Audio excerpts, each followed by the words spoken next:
11-14-11. Di sini saya akan menjelaskan tentang toharoh. Lanjut saja, saya akan menjelaskan tentang pengertian toharoh terlebih dahulu.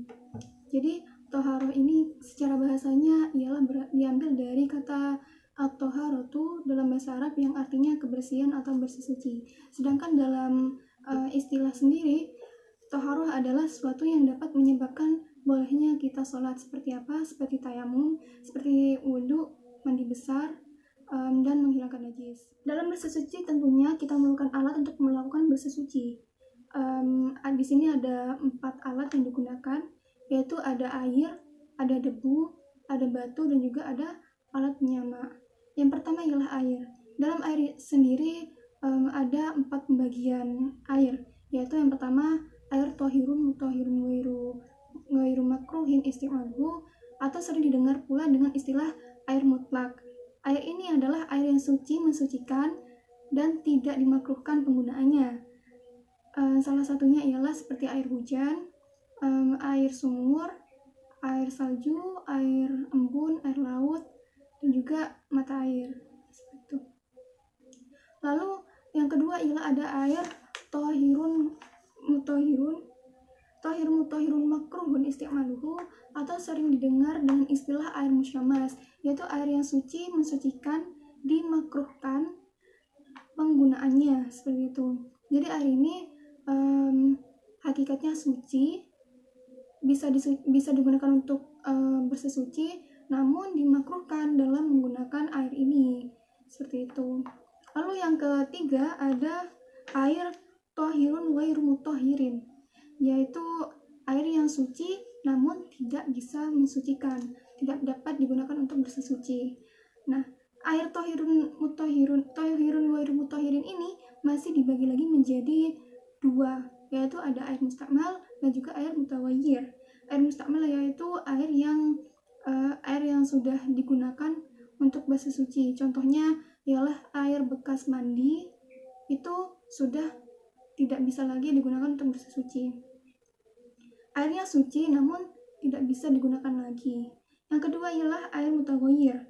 Air mutaghayyir adalah air yang berubah salah satu sifatnya, baik rasa, bau, ataupun warnanya. Nah, contohnya seperti apa? Contohnya ialah seperti air teh, air kopi, air degan. Airnya suci namun tidak dapat digunakan untuk bersesuci, seperti itu.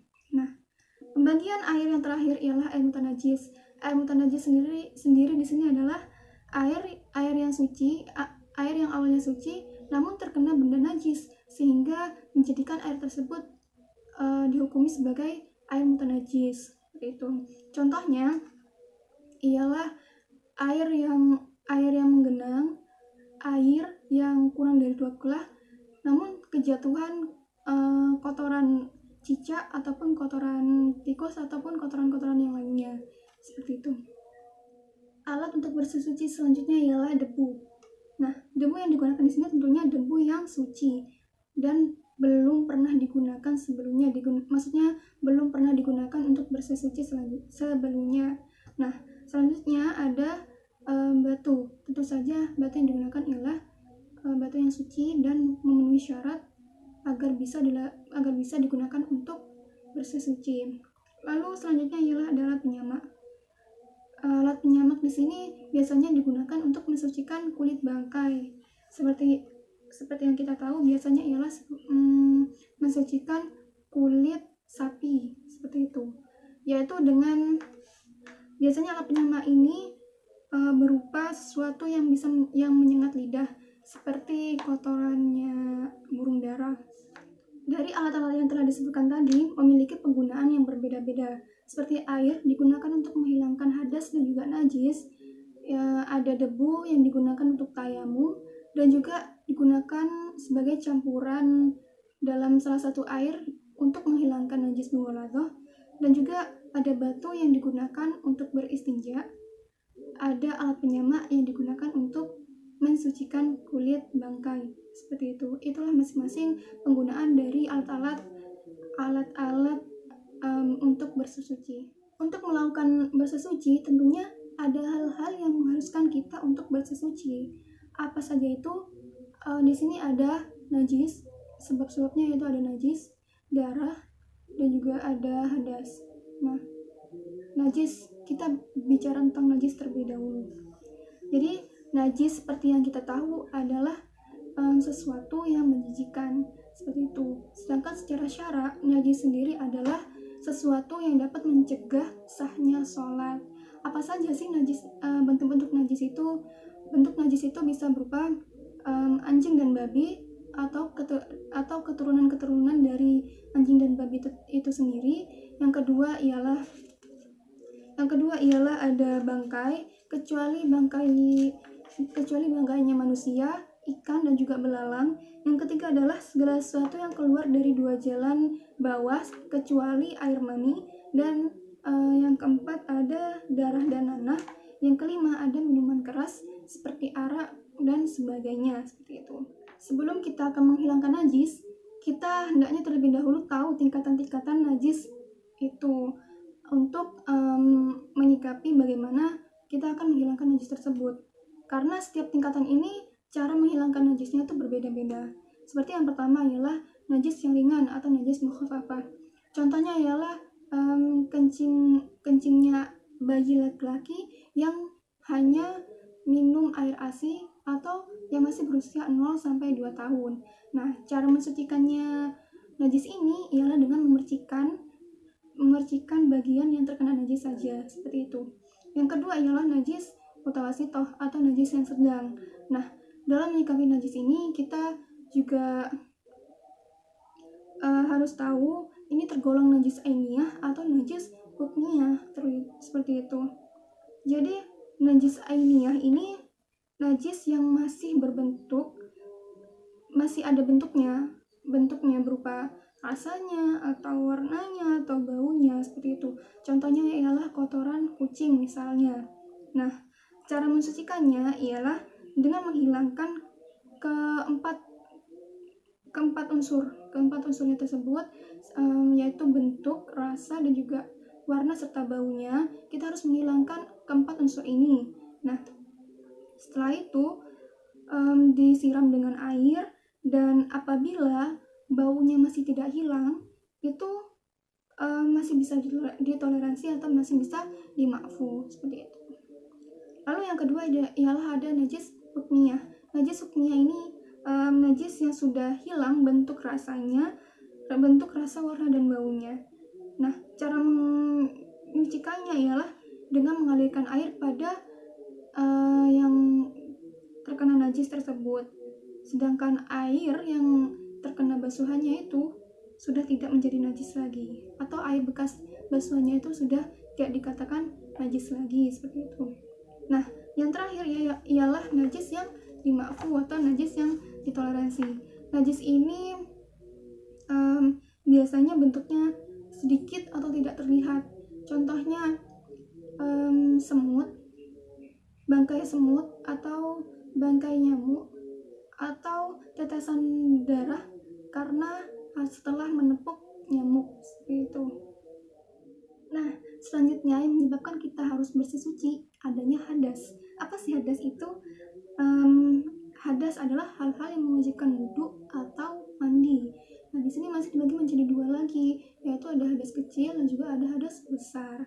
Hadas kecil sendiri adalah hal-hal yang mengharuskan kita untuk berwudhu. Nah, di sini disebabkan oleh adanya kotoran yang keluar dari dua jalan bawah, kecuali air mani, haid, nifas, dan melahirkan. Cara bersucinya ada dua, yaitu dengan berwudu dan juga dengan tayamum. Niat berwudu sendiri pastinya kita tahu, yaitu nawaitu wudu'an li raf'il hadasil asghari fardhalillahi ta'ala. Selanjutnya ialah tayamum. Nah, tayamum sendiri di sini harus ada syarat-syarat yang dipenuhi. Nah, syarat-syarat yang dipenuhi itu tak lain adalah yang pertama, karena tidak adanya air, atau karena orang tersebut sakit sehingga tidak memungkinkan untuk menyentuh air. Lalu yang ketiga, air tersebut hanya cukup untuk minum atau untuk keperluan hewan yang dibawa atau hewan ternak yang dibawanya. Nah, niat dari tayamum sendiri ialah nawaitu tayammuma istibhati sholati fardhu lillahi ta'ala, seperti itu. Selanjutnya ialah ada hadas besar. Nah, hadas besar ini disebabkan oleh beberapa hal, yaitu yang pertama, masuknya ujung kemaluan pria pada kemaluan wanita sekalipun tidak keluar mani.